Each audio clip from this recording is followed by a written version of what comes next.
Troy, you forgot the music. No, you can't hear it? I can't hear the music, no. You can.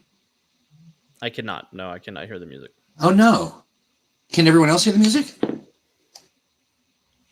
Friends, are you just hearing me jib-jabbing with no music back? Tell me, won't you? Because that Ba-dum, will be a bummer. ba-dum, ba-dum, ba-dum, ba-dum, ba-dum. Yeah, it sounds like you might, know it, but clearly it's not. I wonder why. I'm going to. It says connected. Huh. I'm at a loss. Oh, and David Chad, how Wallace about says you? there's You a can bit of hear an us, echo. right? Can you hear me? Give me a heads up I can because hear I the don't voices see and a you bit of an responding. echo. A bit of an echo. How about now? Is that It's the sound of Troy at the bottom of a barrel talking to Alex. better? What's that, Chad? Well, Troy fell down the well? I am. That's right. Oh, I see. I can see now. No music. That's so strange. You can hear it, but you can't hear the music. So imagine a jaunty tune playing in the background while I say, "Hi, Imagine F Media LLC." And you can hear me, but it sounds like I'm at the bottom of a well. You don't hear any music. Yeah. We're going to figure that out. Alex, That's me. my whole shtick has been ruined. Let's see if this does it. Output microphone's right, and If you're throwing wishes down the well at Troy, no coin smaller than a quarter. What are we doing to me? They're sending love down the well, and I said if they're making wishes down the well, no coin smaller than a quarter. I know at the velocity. I mean, that'd hurt. Well, not me We really. actually use wishing rocks in this town. Oh no. Let's not. How about this now? Let's see. Let's see this. Throw singles down the well. Throw singles down the well. Uh, Just what I need is what to walk I'm around with a bunch of imagining damp. that you are now a stripper with a ring theme. Oh, nice. Yes. Yeah, that alluring young lady that crawls out of the well and sucks the soul out of your eyeballs. Can you hear the music now? Yeah, just that. I cannot hear the music now. Sorry, wait. When I said, can you hear the music? You said, yes, I cannot? No, I cannot hear the music. You cannot hear the music. Wild. I don't know why that is. But rather than muck around with that for even a second more, let's do this. Bang.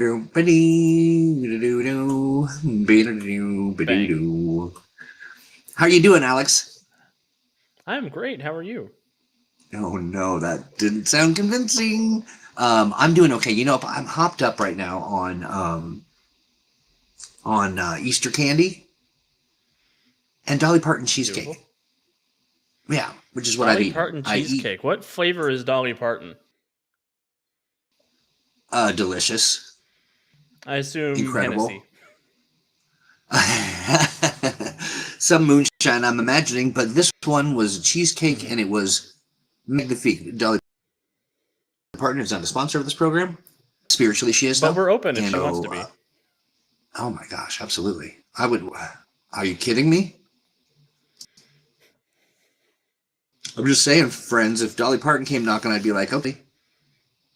David Bullock asks, I missed the news. Did they kill your character? Or better said, did you kill their characters? I did not kill their characters. Their characters survived their chance encounter with me. At least the first half. It's possible that they might die in this weekend. We'll see.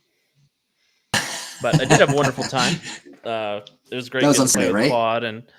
Was that Saturday? It was on Saturday. Yep, I got to play with. Yeah, it was fun. Saturday I got to play with Claude and Kate the Great and Tasha and Xtel over there on Don't Kill My Character, and we had a ton of fun. A fine collection of human beings. A couple of my favorites. Most of them, all of them, really. Actually, now that I think about it, Yeah, they were great. It was fun to watch. I wish I could have watched the whole day, but it was fun. And yeah, so there's still one more day. That's this coming Saturday, if I'm not incorrect. Yes, the second Yeah, half is this Saturday at 7 p.m. Eastern Time. lovely. Okay, well, awesome. And then let me just do this real fast because the music being what it is, not. I Oh, totally forgot to David say hi to Bullock, Chad. yes, Crucible survived. Nice. Crucible did survive. They did not kill my character 3 weeks ago. Good, good, good. Yeah, they are a fine kettle of fish, yourself included, Claude. Mhm. Yeah, and let's see, what are folks talking about? If Dolly Parton came knocking, I'd answer the door naked, and I'd play on the other team. It was same, friend, same. I was going to say hard same, but that just didn't seem to fit, so we won't do that. King Star says hello, Dolly. David, is that one of her mixes? The one we've made have been nice. No, it's actually just it's a pie. It's a pie crust with little dollops of filled with dollops of Dolly's uh, you know, cheesecake. It was really Beautiful. That good. sounds It was awesome. super.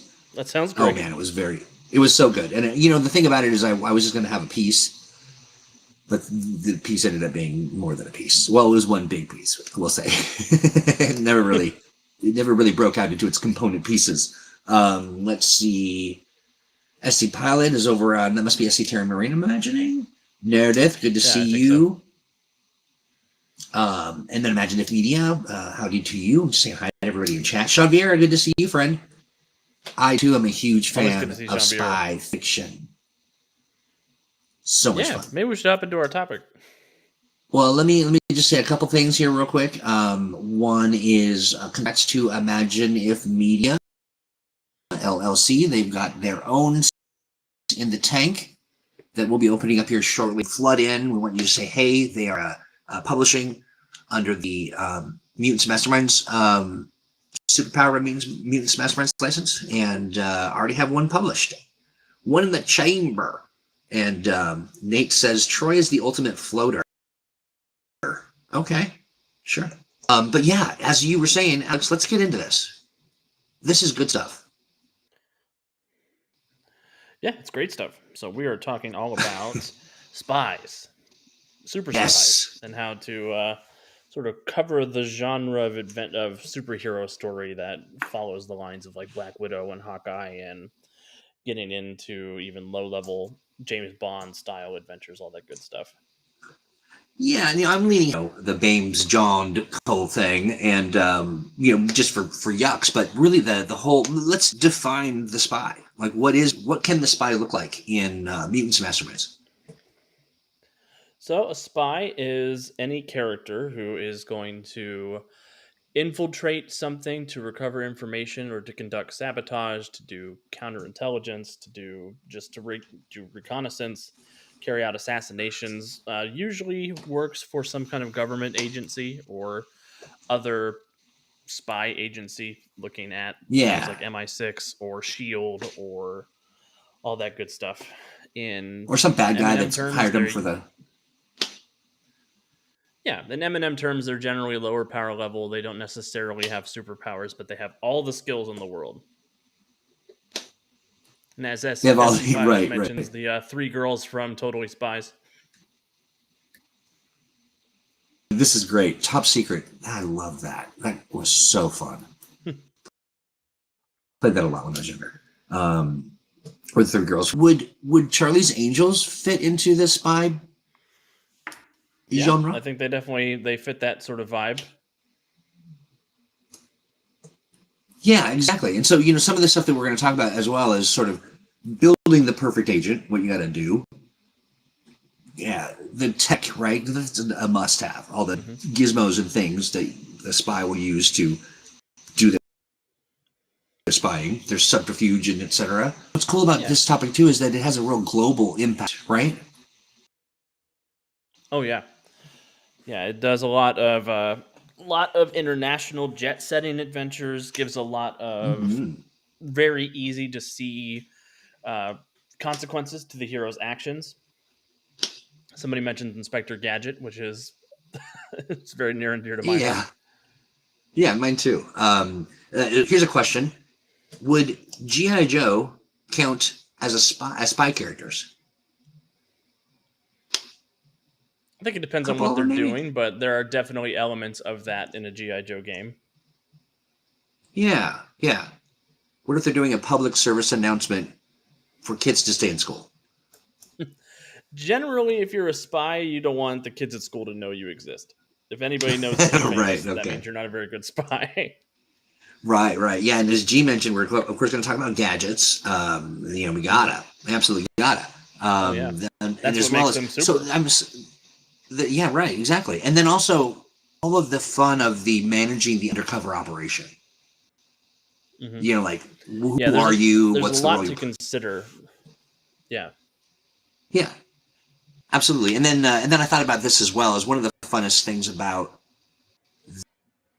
this genre and this character, this kind of idea of the chase scenes and the standoffs and the, daring escapes and the, ransom letters and all the things that you can do with it. The death machines that the spy gets strapped into and left to escape from. The inevitable monologuing of the bad guy, all that stuff. It's so Yeah. fun. Freaking sharks with freaking And no, lasers on so their freaking heads. right, yeah, exactly. I mean, it's fun to spoof. It's fun to play kind of straight up, and Impossible is a great example from Hmm. Mention Media. Zartan and the Baroness are definitely spy characters. Okay, yeah, that's from GI Joe, right? Yep. And then there's Black Widow, Hawkeye, Nick Fury. Yeah, yeah. Who Yeah. who are this? Who Later are the installments of the Fast and the Furious franchise. right, right? What are some other kind of cultural touchstone spies aside from the obvious, Bond and etc.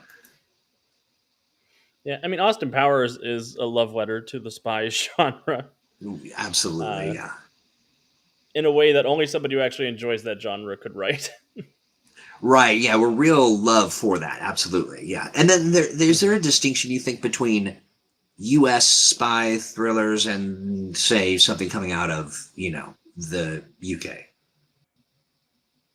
Oh, I definitely think so. I think you can see. I mean, you could see a major distinction between Mission Impossible and James Bond. Just the sort of mentality behind both of those spy organizations, where there are the impossible missions and the big explosions, and there's a little bit more subtlety to what James Bond does. Not a lot more subtlety, but a little more discretion. I Yeah, love a little more buttoned up. the theory that James Bond is a cover spy for the real spy. No, Like they what's put James this? Bond out there to do all this stuff, and he's very visible, and he's just a really bad spy, so that the real spy can get the real work done. I see. He's a subterfuge. He's a red herring, as it were. That's great. That's Hmm. very funny. There's a lot of in James Bond sort of every James Bond movie. It's always very dignified. It's always kind of like a a placid kind of approach to the end of days for people. You know what I Hmm. mean? Like they're just always kind of like bound to happen. Kind of stuff where they've got a Yeah, that's one of the silencer or a things. bomb. I think that's one of the big differences is in an American spy thriller, you know the world is ending, but Yeah, right. in other cultures, it's happening behind the scenes, and it's like, okay, there's not a mass panic going on because nobody knows that this thing is happening. Right, right. There's a composure that maybe we once when things go nuts, we're just going nuts. We're ready to do whatever we need to do. Let's see. SC Pilot says, when I heard about Austin Powers and the spy who shagged me, I thought it was about an American spy from South Carolina. Dan, so it's just called the Shag. I didn't know that. You learn something every day. Yeah. That does kind of work. Melissa McCarthy as a spy. That's kind of what would you Hmm. consider that? Sort of the fish out of water kind of, you know, the Yeah, hijinks of a and some woman who parody wasn't. Yeah. elements. Yeah. Yeah, having fun with the genre, which is something to always remember whenever you're running any M&M game, is you have the choice to just have fun with the genre. It doesn't have to be super serious all the time.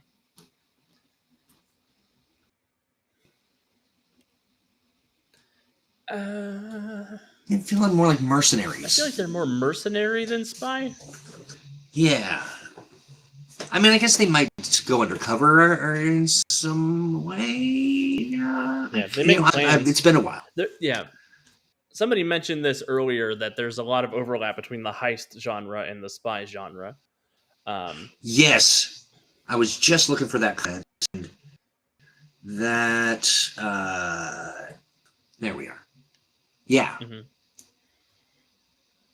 Yeah, absolutely. And then there is that fine line. And what is the fine line? What is that deciding? Is it when you don't have a boss, or you have lots of bosses, or Definitely being independent helps sort of push you into the heist part of the genre where you're a yeah, self-employed agent instead of working for a government agency or working for an intelligence agency. Um, got it. and there's something very, very stratified about the spy genre where usually there are two entities going against each other that are official things, such as Blofeld's criminal organization versus MI6. Um, looking at, both sides have benefactors who are much larger than what's going on. Where a heist is one team is usually on its own going up against a team that has a lot of resources and a big backer. Yeah, absolutely. Nate Robbins has found the Wikipedia article on spy movies, so we'll refer all questions to him as he can. Hey, don't kill my characters here. Um, I'm glad. I'm glad to see that you're still friends. Yeah, They said hi, for friends. now. They didn't say. Give me a week. Give me till Saturday. We'll see. Yeah, the Jamie Curtis reference for oh, where was that? True Lies. That's a great one. Oh That's a yeah. deeper cut. That's awesome. Okay, all right. So the thing that's cool about this too, and I would worry if I were a GM, if you got somebody who's like, hey, I want to play a spy. Well, where do you cap off their resources? Like, how do they? They're just like, I got it all. I've got it's money. Yeah, one of the cool things about M&M is you can become a billionaire for five PowerPoints. So it's never about saying no. It's about finding ways to it's about finding ways To to yes in the challenge right them direction. despite those resources. Yeah, Yeah. looking Okay, I like at, that. if they have the backing of a government agency, they also have the responsibility of working for a government agency. So they And have to, budgeting. they have to fill out an expense report. They have to fill out an incident report whenever they do anything. Like there are people breathing down their neck who are going to give them tasks, who are going to give them, just because they have all these resources doesn't mean they have unlimited freedom with them.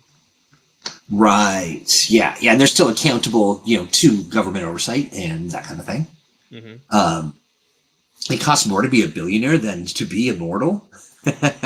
Yeah, well, I read recently if you started saving $10,000 a day 8,000 years ago, you wouldn't be as rich as Elon Musk. So, yeah. Oh, okay. Well, then no wonder we're stealing things, and you gotta if you want to make that much money.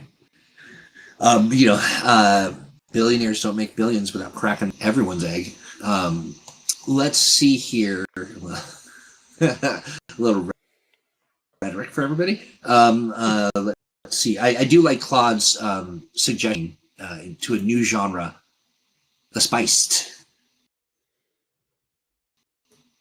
The Oh, or yeah. The spiced genre. heist spiced. Okay, so Although, if it's how German, it's like Ghost about Spy. right? Yeah, right. Yeah, exactly. Well, let's do this. Nate, thank you for all of those things. I love every minute of it. Okay, so how does Mutants and Mastermind handle gadgetry? Gadgets are cool. Um, Gadgets fall into an interesting point in sort of the M&M mechanics where you're dealing with devices versus equipment. Um, because technically spy gadgets are issued by a governing agency, so a lot of them can be equipment. It's things like binoculars, parabolic microphones, tracers, supercomputers, things like that. And then you get into the things like the supercar or the gas gun or the pen that's also a hypodermic needle, and like building, sort of finding the line between what am I spending equipment points on, what am I spending power points on, and talking to your GM about it. Anything that's equipment points are being spent on is a lot more expendable. So you are more often going to have those things be destroyed or disarmed, where devices should be a little more difficult to get rid of. Although every Daniel Craig James Bond movie, they destroy the heck out of that Aston Martin. So I don't, maybe that's both. Right. Yeah, yeah, absolutely. And then it also, wow, I think of the implications of these gadgets and stuff, and some chapter from the gadget guides. Yeah, how are you allocating your when adding gadgetry and you're figuring that stuff out? What's the mechanics of it? You spend power points and Like, you get access. is it a Yeah, power or you spend power is points to yeah. get access to that technology. And once you have it, you have access to that equipment. And it's generally, as a GM, you don't want to take that away because they spent power points on it. It can be removable where they can lose access Right. to it, but you want to be more liberal about making sure they have opportunities to get them back. Pook says this. The essential difference between a device and a gadget is whether it is removable or easily removable. That seems like the finest hair to I think split. that is a good point to split things. Although, generally, anything that can be removed with the disarm action, I encourage people to put easily removable on. So if it's a weapon, it's easily removable. If it's something you have to physically take off of somebody, like body armor or a utility belt or something like that, where you're not going to do it in an action of combat, that's where I use removable. Got it. Okay, that makes sense. Is better. Normally, we try to do all the volume stuff at the beginning of the show, but we're having some audio challenges. So Cloud says, "Oh, the well-equipped advantage is a good choice for this sort of character." Mm-hmm. Yeah, that's sort of the quintessential. I'm going to say I have access to this equipment because I didn't want to list everything that I had in the debriefing from Q before the adventure started, but I happen to have the thing for this exact situation because Q predicted it and he's smarter than me. Got it. Got it. Here's a question from Michael. He asks, "Does Eminem have a way for the player to have valuable NPCs like Q, their quartermaster?" Oh, that's what Q Yeah, means. so that All this time I yeah, didn't Q know. means quartermaster. Huh? Nice. So yeah, there are ways to have NPC contacts like Q. You can have the connected advantage or the contacts advantage, which allow you to get information without going somewhere, or to do a favor without going somewhere. That favor can be acquiring equipment. You can also take a complication for all of my equipment is provided by my quartermaster. So I have this equipment, but if I ever have to go rogue from the agency, I don't have access to that anymore.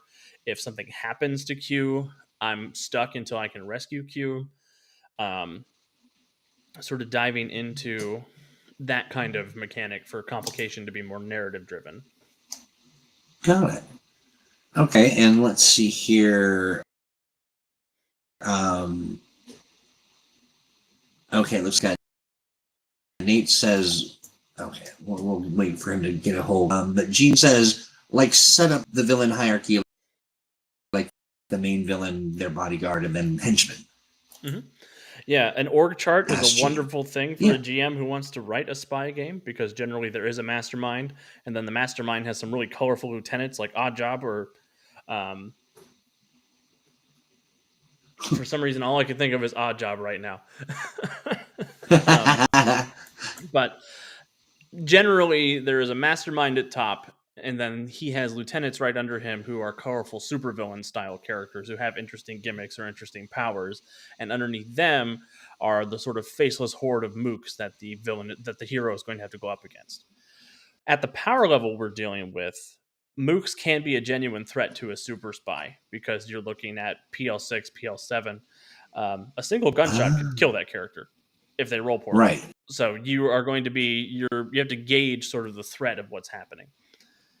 Now, generally, if you're somebody said the galore lady, that's funny. Um, Generally, you The want to galore gauge what lady. theme, what like tone you're going for, because Yeah. generally a group of mooks is not a threat to James Bond. But if you're looking at Daniel Craig James Bond, he can be overwhelmed by a group of regular guys with guns.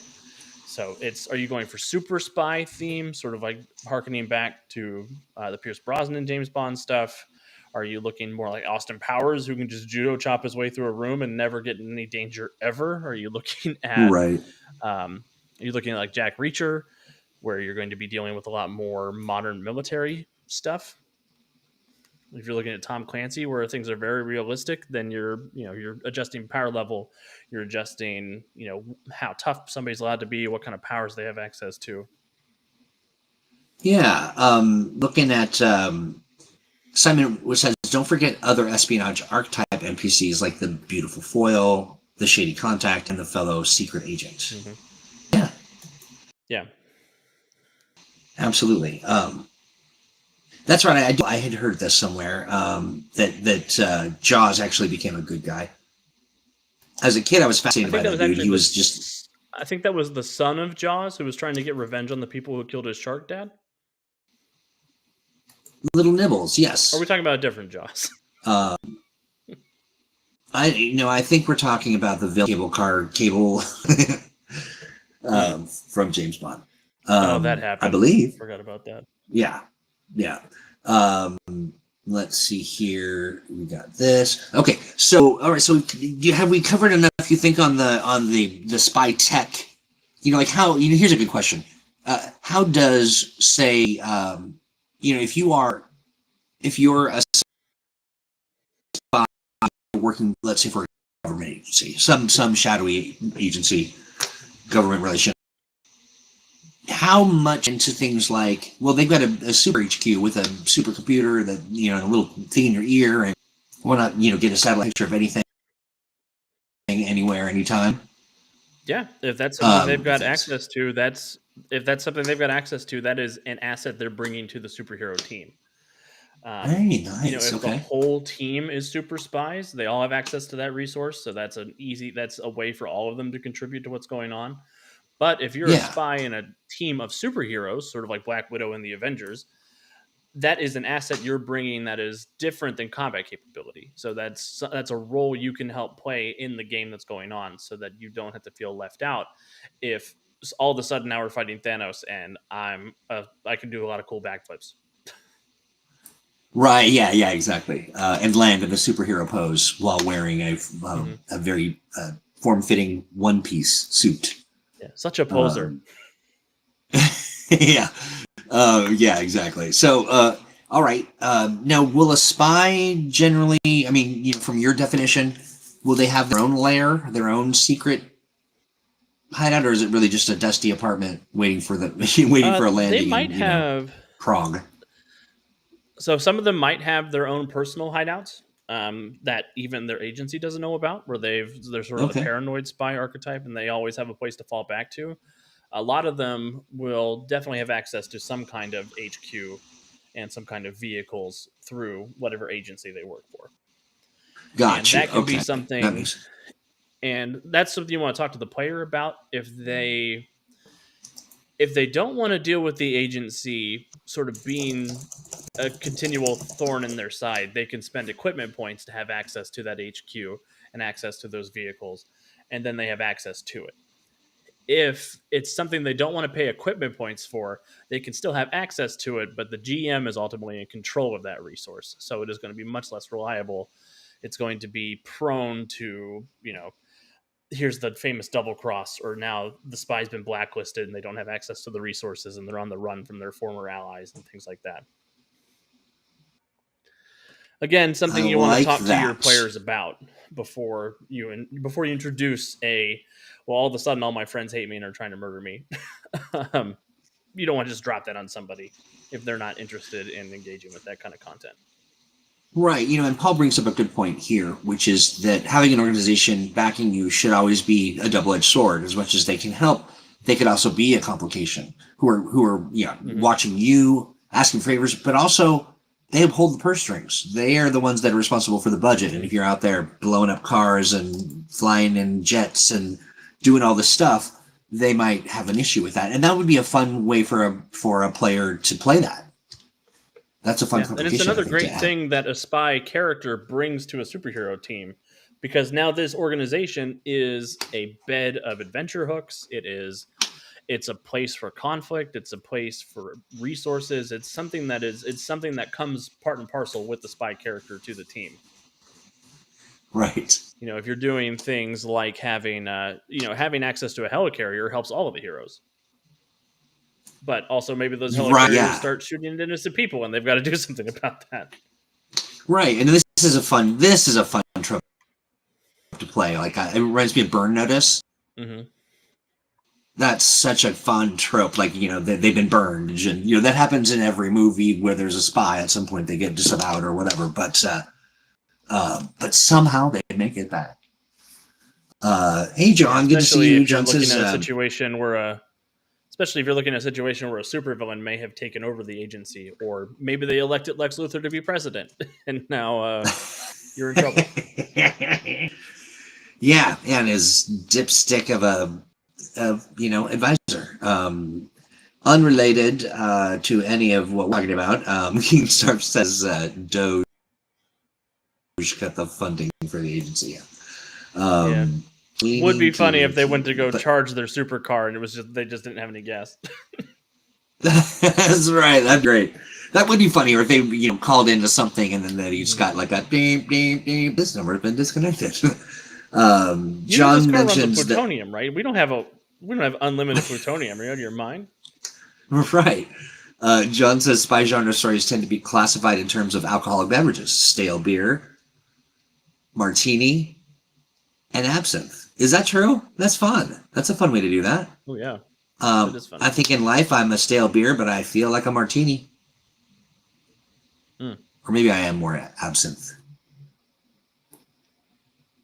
What do you think? Alex, you strike me as a martini. You strike me as a martini. Maybe we can get shaken and stirred. Let's do it. I'm there for it. I'm there for it. Nate is on a tear. Don't kill my characters talking about Kim Possible. With Wade is a good example of a spy in the field with a guy in her ear providing info. Yeah, now you could really build that into just your daily interactions, right? Could almost just as an extension of the character. Yeah, that's the and that is the question. That's one other question that comes up a lot is, am I allowed to be a bathroom mentalist? Like where I can just hang out in the van and I don't have to have any problems. I can just be the spy guy who's like looking through the cameras and helping the other heroes out. And if that's something that player is interested in and doesn't mind missing out on some of the in-person action, that's totally fine in Mutants and Masterminds. Hey, cool. Okay. They should never feel completely safe, because a lot of the times the person in the chair does get kidnapped or, is put behind a firewall and isn't able to get access to their information and has to figure out some way in the field to do the thing. But sort of field agent versus desk agent is another really good trope for the spy genre when you're talking about player characters. Yeah. No, Tempo, you mentioned something I'm not familiar with. Are you familiar with Spy X Family? I'm not familiar with Spy X Family. Yeah, so no powers, but his cover family includes an assassin disguised as his wife. The daughter is secretly a telepath from an experiment, and the dog is a clairvoyant. I mean, can the dog tell people that it sees the future? Right? Yeah. How does it communicate? Or does the dog just pulls a mattress over when it knows you're going to fall down, and it can't tell you what's going to happen, but it tries to react with its dog? Its complication is a dog. Now that is a very common trope, isn't it? Like, you've got the dog that's always trying to help or is smarter than the people in some way, but doesn't let anyone know. That's hilarious. We haven't talked about my favorite spy yet, Perry the Platypus. Oh, from Don't Say It. It's no. Am I on a little delay for you? No, no, I was saying it Oh, as okay. you said. Don't say it. No worries. Let's see, because I feel like I might be just a little bit delayed, but that's we'll figure out that Hmm. later. We'll fix it in post. The dog can communicate with the telepathic child. Ah, I Only if the telepathic see. child speaks dog. Well, I mean, do you speak English in your brain? I speak English in my brain, but Oh, yeah, I wonder. I mean, because it comes with the kind of a visual language too, right? That's an interesting. How would you rule on that as a GM? oh, I ran a game 2 weeks ago where Crypto the Super Dog was a player character. So, and he had the complication is a dog. So I did give him I gave him two languages. I gave him dog and understands English but can't speak English. That's So the awesome. That is player, funny. it That's was good. their yeah, the player, it was their challenge to figure out how they were going to communicate what they were trying to get across to their heroes. And Superman kept rolling like zero on his insight check. So Crypto was like, you know what? I'm going to go find Kara. Kara will understand what I have to say. Right. Hey, this is fun. What a neat idea. Don't Kill My Character talking about wanting to play Kim Possible with Wade as an NPC, but you could have a player who wasn't maybe able to be there all the time, or kind of could step in as that communicator, or that what, Yeah, what did you and say, the kitchen mentalist? yeah, both are good ways to engage with that kind of story. It's just up to what your players are interested in and what you're comfortable with as a GM. Yeah, let's talk about Gene. Brings us to a really great next topic, and that is the villains. How are you Yeah. when So you the are architecting a spy for? Do you have a bag of villains that you kind of go to? Your sort of collection, your villain pantry? Yeah, generally I look at things like I look at things. Obviously, the mastermind is where I start because generally, whoever is the opposition is going to be some kind of super intelligent, hyper connected, asset rich supervillain. So that's where I start. I get a lot of bruisers, which are sort of the enforcer level lieutenants who are super tough and are hard to take down for our heroes. Usually had to be taken down by environmental effects like throwing them out of a train or letting an airplane propeller hit them in the head. We get a lot Right. of assassins and mercenaries, um, especially anybody who is good with a sniper rifle or is an up close martial artist type. You get a lot of that as well. Fun. Okay. And So I love a yeah, go for it. telepathic villain in this setting because they have they're hard to lie to as a spy because they're good at getting into your brain and figuring out where the secrets are, what you're if you're lying or not. Yeah, yeah, I like that. And then what are the kind of the standard villainous outside of the you're dangling over a pit of sharks, and with freaking laser beams and that whole thing? What are some of the what are you up against as a spy when you're dealing with a villain? What are the very kinds of engagements where volcanoes and airships? I mean, a volcano is a great place to start. Looking at hazards like how dangerous is lava to a normal human. Um, I'm also a Right. big fan of death Right. traps, which we have a great selection of death traps in the Deluxe Game Master's Guide, and I think there's some death traps in the Gadget Guide, but I have to go double check. Um, where you can get creative. It doesn't have to just be a laser beam getting ready to cut you in half or dangling over a pit of sharks. I mean, bees spring to mind, but that's because I'm evil.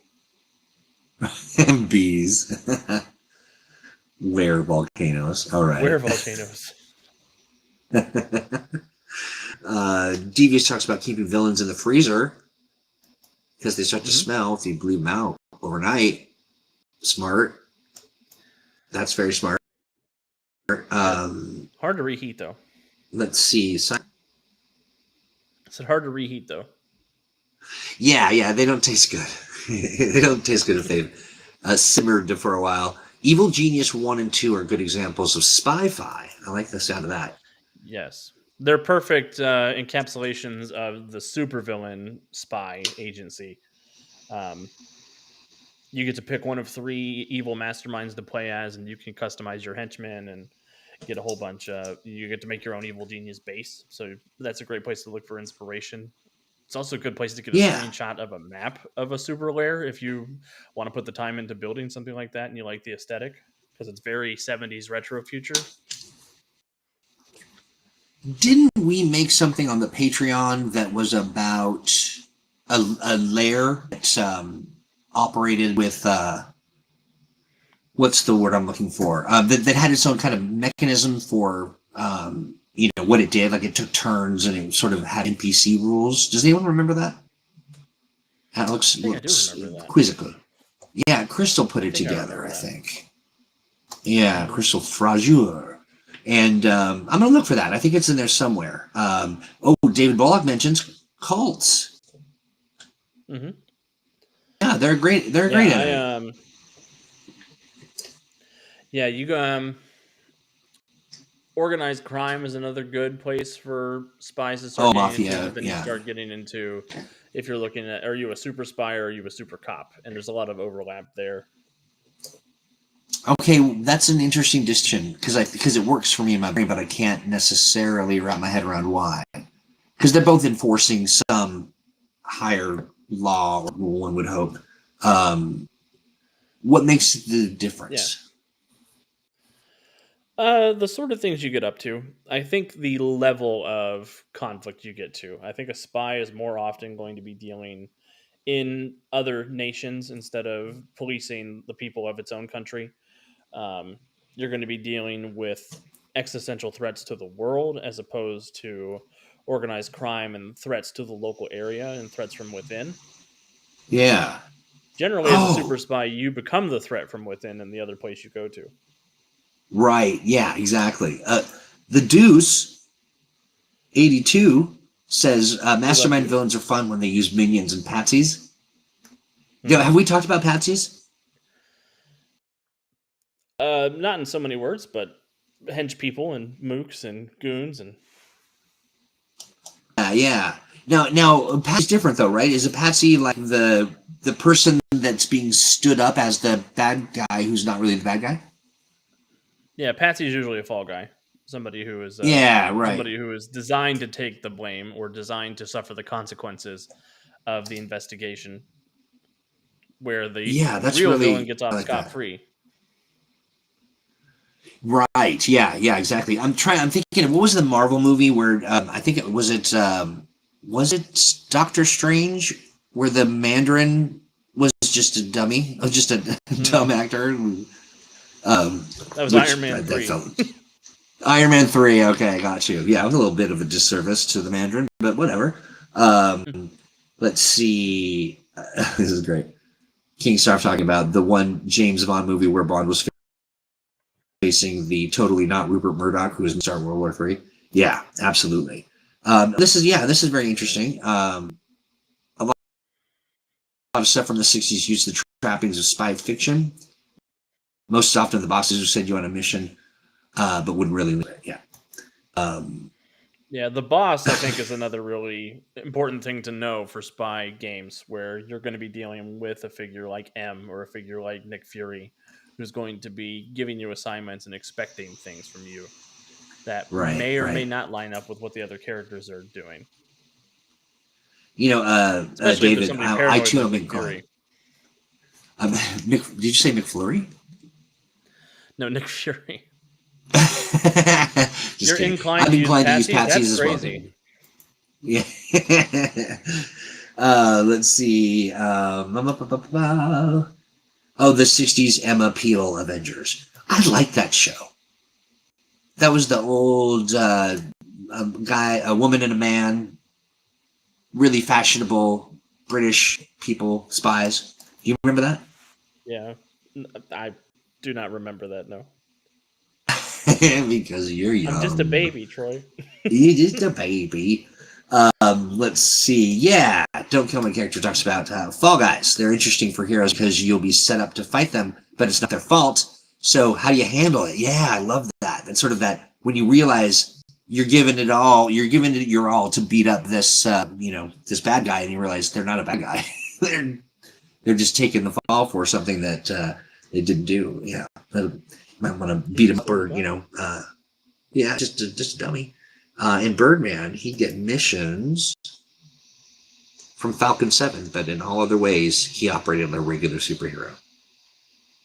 Yeah, and you'll deal with that with mixed groups of a spy and regular superheroes, where there will be times where the agency gives a lead to the spy to go look into, and maybe they'll ask their friends to come help them along with it.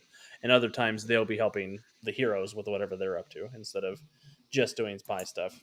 But there will always be Sorry. that responsibility complication where if they get special information, do they take it back to the agency? What is their responsibility to divulge things to the people in charge? Hey, Claude, I'm sorry to say that our machine is broken. You cannot get a Nick Fury McFlurry today, and we are out of M&Ms. Sorry. We're Eddie not Izzard out of dressed as a M&Ms. We teddy haven't had bear. Monday. Well, we've got them all. We're not going to give them. And our ice cream machine is broken. So I guess you can have a handful of M&Ms. We can have a whole fistful because we got a plenty. Let's see. I feel like spy games require a bit more planning than standard games. I'm gonna agree with that. What do you think? There is definitely there is room for improvising, but there is front-loaded work for you as the GM where you need to know the motivation of the antagonists, you need to know the resources they have access to and what they're Yeah. willing to pay and what they want to pay for what's going on. And then you can step into a conflict and completely improvise it as long as you've done that legwork. Um, it Got does take a it. little bit more of the pre-planning phase as opposed to just sort of rocking up with a one sentence idea and just sort of rolling with it, but that's only if you're really interested in a twist heavy spy story, which is that is a version of a spy story, but there are also spy stories that are sort of larger than life, over the top, and the reason they work as a spy story is because of the fantastic locations they go to and the weird things they get mixed up in, which does not require as much pre-planning as you think. Okay, got it, got it. David Bullock mentions. I think you also have to think a lot about, think a lot more about niche protection unless you're running a solo game. What does he mean there? Yeah, so basically, the spy character doesn't have any superpowers, and they're big on skills like investigation and technology, and that is what they bring to the team. And if any of the other heroes are good at that, then suddenly the spy character feels redundant, feels like they don't have as much to contribute. Right. Yeah, like the maybe fourth or fifth or seventh wheel, as it were. Yeah, then you want to make sure when you're designing stories, you want to make sure everybody has something that they're good at that they can step up and shine in, because the players will they'll set each other up. They'll be like, "Oh, I'm the big tough guy. This looks like a brain thing. So you're the cool brain character. Take your moment. Get in the spotlight and do something really cool." And it's easy to step on the spy's toes if you don't make room for the spy to do something cool. If you don't have a section that can be defeated by stealth, or you don't have an investigation heavy scene, lots of things like that. I like that. Yeah, yeah. So just Or they get to making do the sure that cool there's Batman just thing. yeah. Yeah, or they get to do the cool Batman thing and be like, "I just buy that. I'm just going to pay for that with my black government expense card." Right, yeah, my I could buy anything card. Let's see. There's Knights Black Agents, a TRPG. Let me pull this up real fast. Where your spies fight against vampires. Okay, I've not heard that, but Yeah, it it's a sounds pretty cool fun. game. Yeah, I Uh, think something else to consider that's the dude really says, popular in the spy genre is ticking clocks. There's always a countdown timer of some "Oh kind that yeah, adds a lot of really fun stakes to what's going on. yeah." So finding a good mechanic for adjudicating a ticking clock, like we use challenge sequences with intervals for their checks that count down. They can do so many things with a single roll in the game, but you can also use. I think it's So, there's a game that uses clocks. I think it's Blades in the Dark that uses clocks in a really good way. It's a cool mechanic to borrow. Hearing Blades in the Dark, I should check that out. See here. Yeah, so is expertise banking the same as niche protecting? Can be Can where be. Okay. you give your character a couple of really interesting expertise skills, and then you wait a minute. I know what Deuce is talking about, but Oh, you could do expertise banking where you take a couple of expertise skills that you feel confident you can convince your DM to let you roll. It's just I in his see. instance for the podcast we just recorded, expertise banking was the expertise he was banking with. Where he was like, "So I'm a banker. Can I like know something with my expertise banking check?" I get it. I thought I read it as expertise banking, like you're banking it. Yeah, How that's great. technically both are Hand over correct. fist is another. I love it. That's great. Hand over fist says another classic trope of spy games is how the helper they used along the way manages to get kidnapped by the. Yeah, that's right. Yeah, Mm-hmm. Or either classic, kidnapped or classic. is a double No, agent. well, now how do you? You're right. Yeah, yeah, yeah. Who? Yeah, exactly. They've infiltrated your organization, and now they're your number two. Um, Mm-hmm. so, how do you manage in Mutants Mastermind ways that people can handle things like disguises or infiltration or deception things? What comes out when someone's engaging in subterfuge like that? I'm going to speak in a generalization. Generally, it is more fun for the players to be the deceivers than it is for them to be the deceived. So give them Yes. opportunities to do the investigation, to do the double agent stuff, to get involved in all that. As a GM, you probably have one or two good backstabs in your career before they never trust an NPC you give them again. Right. Right. And you need to be very transparent with them that it is a possibility that an NPC will betray you when you're setting up the game. And tell them not every NPC is a traitor. Please don't be on the lookout for it.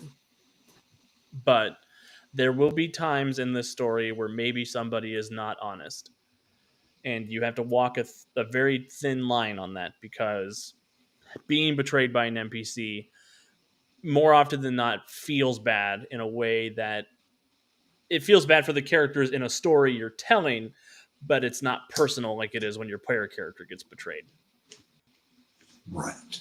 Yeah, and that's I think it's important, and I think that it's interesting. You say you probably have one or two.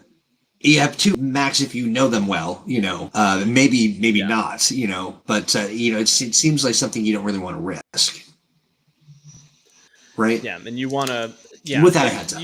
that relationship between GM and player is something that is very important. They need to be able to trust that what you are doing is for the betterment of their enjoyment and the betterment of the story that's being told. They're willing to Got it. accept a certain amount of setbacks because that makes the story more difficult and more enjoyable to play.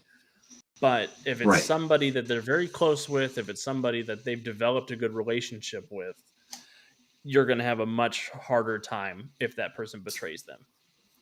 Yeah, especially if it's something that they may take beyond the game, right? I mean, if it's a hero or Yeah. a hero that they'll look to again at some point, you don't want to make that kind of alteration to their. It's a pretty massive one to do as a surprise. Yeah, So there's a conversation right going on about. Oh yeah. I have one betrayal in a regular game I run for strangers. It's the Modoc family reunion, and the first Modoc they meet is is Mobob, the mental organism built only for bravery. And he's We with the talked about party the whole yes, time. right.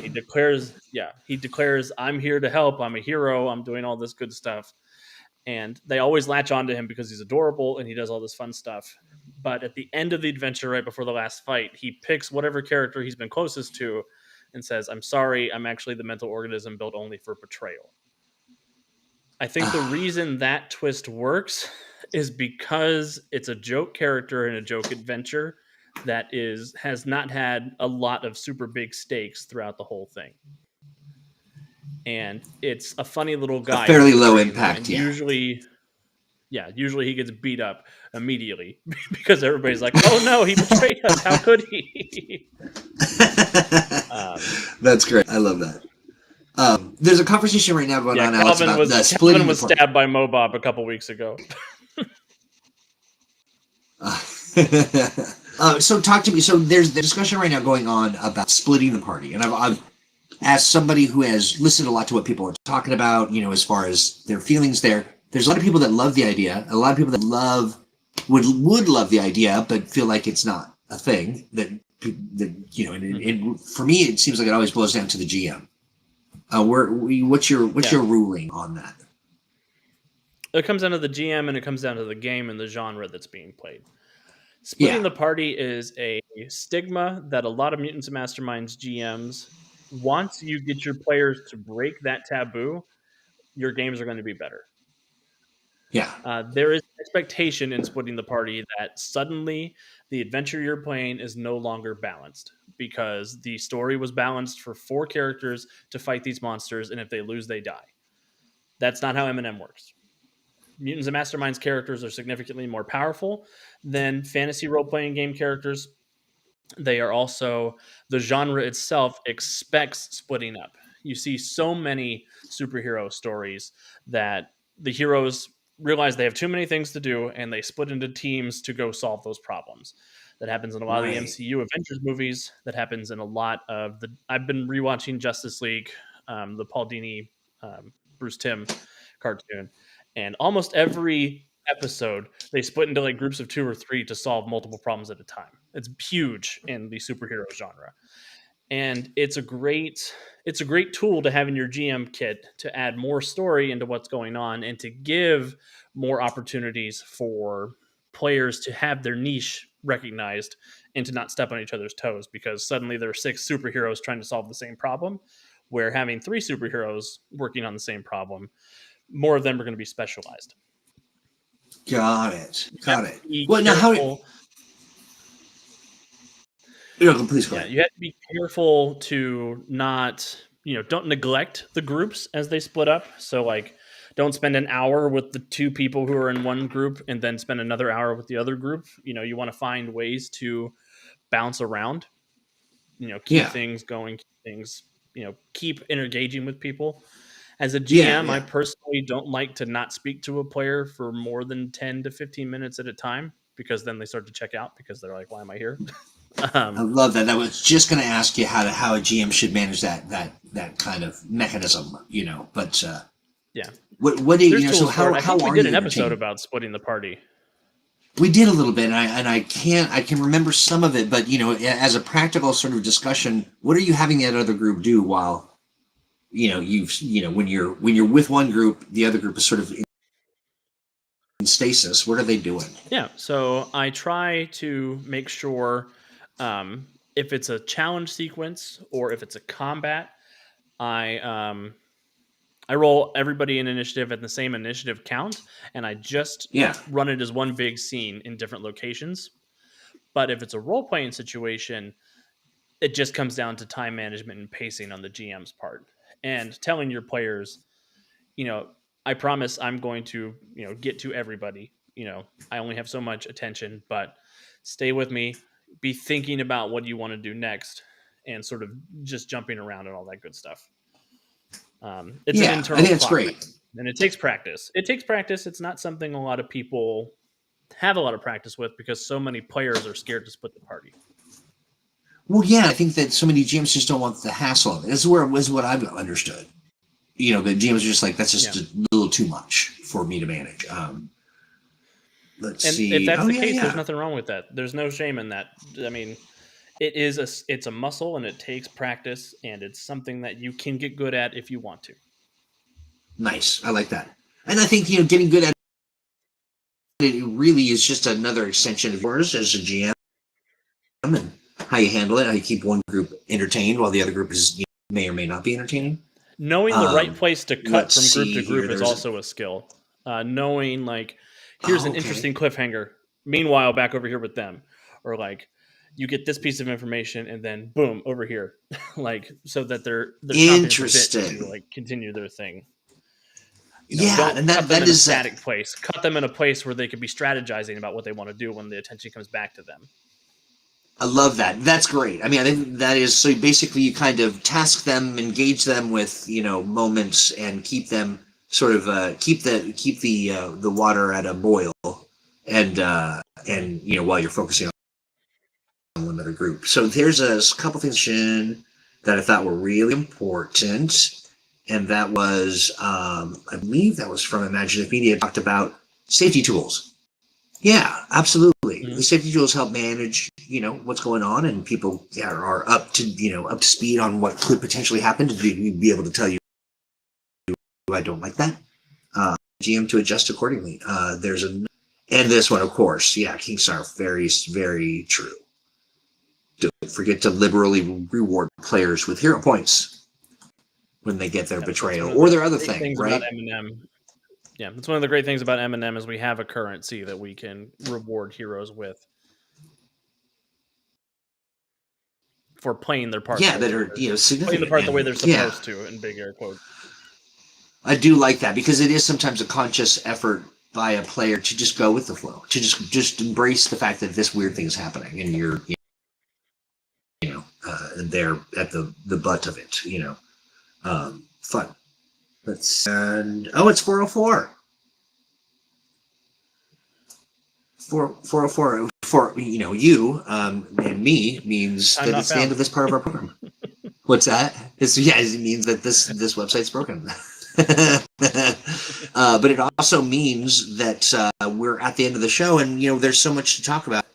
We should probably, I bet we could do a whole uh, episode on the makings of or the design of a spy. But mostly, I want to talk about how you map out your volcano layer and how you furnish it. What are some things you put in there?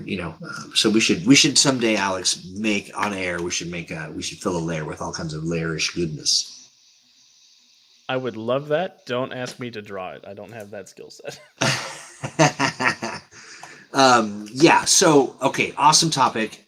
So Alex, on the subject of spies, super spies, and mutants masterminds, what would you say is an important takeaway from this? That this recording will explode in 35 seconds. Whether or not you choose to accept this mission, it's still going to blow. Awesome.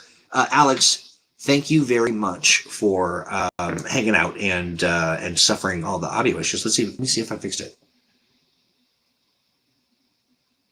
No? I hope so. Do you No? hear it? Curses. I don't even know why. No, I don't Couldn't hear tell you music. I hear why. hissing. You hear what? I hear You heard hissing. hissing? Oh, that was me. Sorry. It's all Dolly Okay. Parton cheesecake. Yeah. Yes, there's a few things cooking. We'll definitely get into those. But one of them is that our own Claude is going to be talking about Spies tomorrow on Twitch at 2 p.m. Now, I believe Claude, are you calling it a taste of TTRPG? What are you calling it? A nibble, a TTRPG sandwich? What is it called? I was going to go on and on, but a TTRPG Tetranonomicon or Finger something. sandwich. Finger sandwich, yes, or finger sandwich. I know. I think I saw it in the tank. We're gonna talk about that because I have the tank open, and we're gonna bring our friend Devious in. But Alex, at this juncture, this is where I sing you off because I have no music. Anything you'd like to share for the good of the order? What's happening with you? You've got all kinds of stuff happening. What can we look forward to? Yeah, I will be back for Freedom League Dark in the Multiverse of the Master Mage. For our penultimate episode, we are almost done with Adrian Eldridge's mad plan to turn the multiverse into a single boring universe. And how long is So that we'll see that how that campaign plays out. running? That if you go back to Netherwar, it's been running for like 5 years now. Yeah. but this stretch of it has been about 3 years, which is insane. That's a long time. Yeah. One of our castmates has made a whole human in that time period. Oh wow, that's amazing. Yeah. Yeah, that's right. On It's yes, right. Saturday, I will be there for part 2 of the big scrap over on Don't Kill My Character, where they will Yes, be you will. trying to figure out how the nice, like, 10-year-old girl that they met at the beginning of the episode is really the mastermind of everything that's been happening. So excited for that. I love that. Now for